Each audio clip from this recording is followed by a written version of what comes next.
Hello world, my name is Ron Williams. I'm a proud parent. I'm with a group here called the Ketones, and we've got a message for the world called the Big Fat Lie. Tiara? There's a lot of curiosity out there about this big fat lie. It's a remarkable time in history when ignorance is anything but bliss.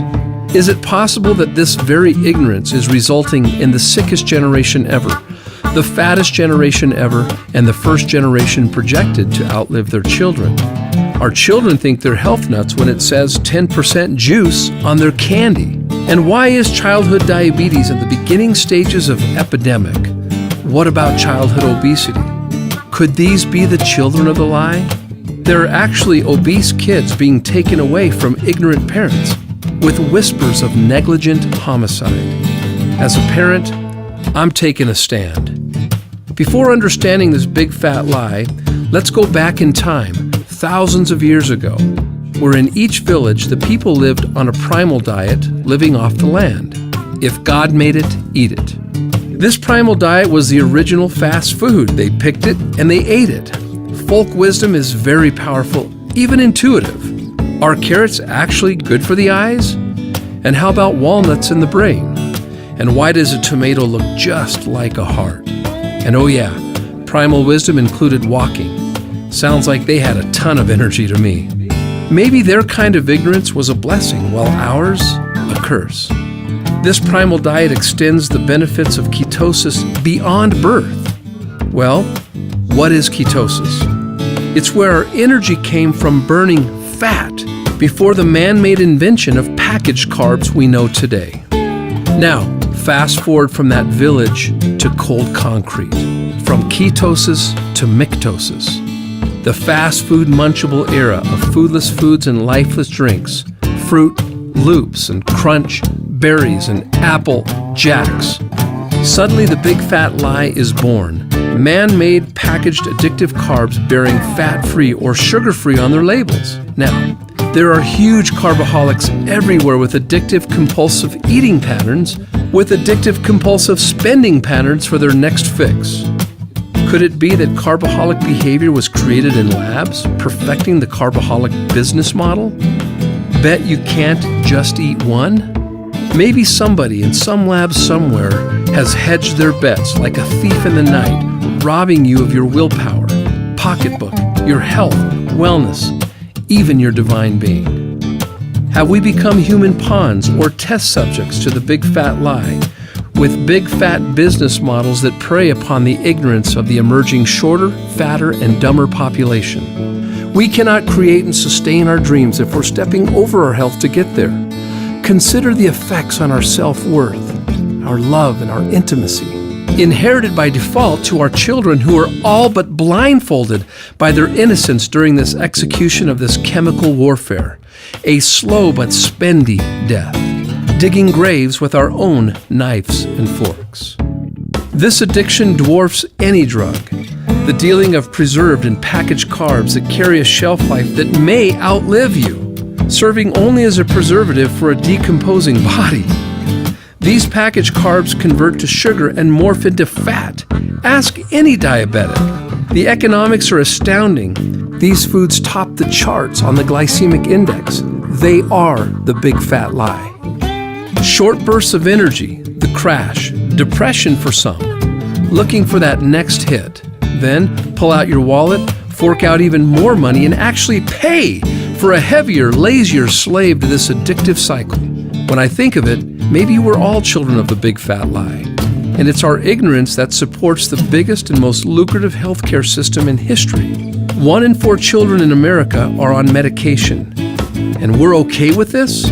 Isn't properly prescribed medicine the third leading cause of death, only after heart disease and cancer? Talk about friendly fire or target practice. This kind of practice they call healthcare, but I'll just say it, it's sick care, a booming business dependent on our ignorance. And oh yeah, practice? Interesting word choice.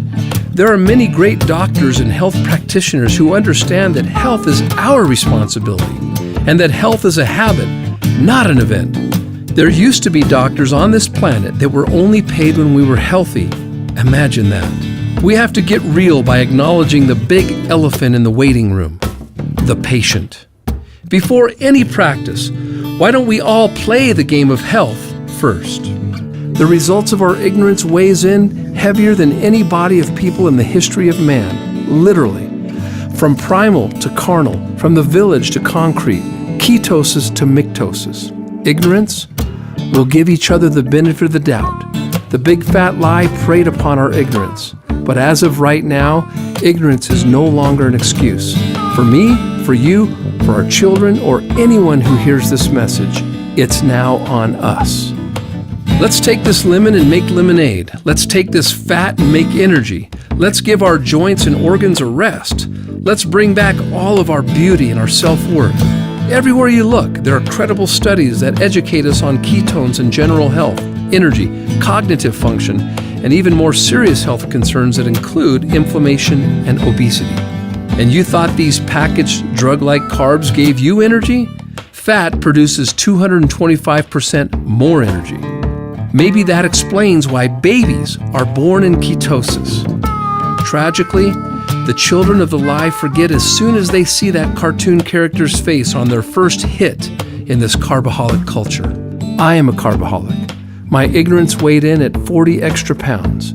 Who knows the price I've paid for my health by my own ignorance? Even the comfortable fashion that comes from comfortable foods. It was all buns and rolls for me. Hundreds of so-called diets have come and gone. Trendy diets that steal life and energy from your future. The irony of this is that it is estimated that the money Americans spend annually on these trendy diets would feed the world's hungry for roughly 2 years. Your health is not a trend. It is as timeless as the sky is blue.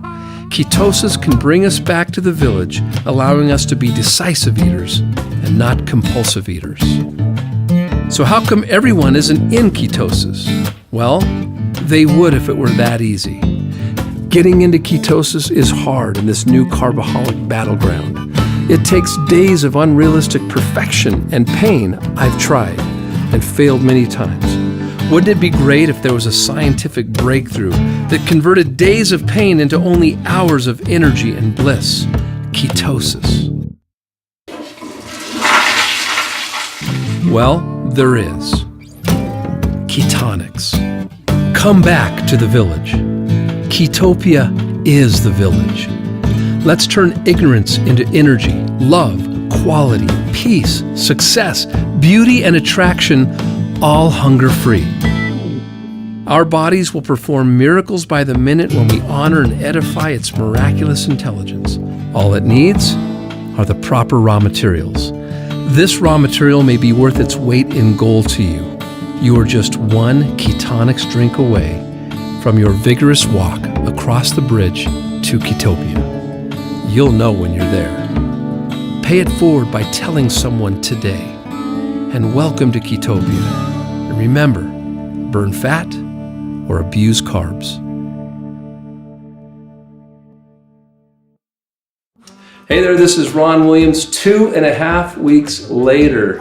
And you can see in the video, I started the program that night and I'm 16 pounds down, 17 days. Been riding my bike with my sweet little princess here, Gemma, and it feels amazing. Guys, no junk food feels better than this. It's amazing. So if someone shared this with you, thank them. Thank them for taking a stand for you and your loved ones. It's time you take back your beauty. You come back to you. You come back to the village.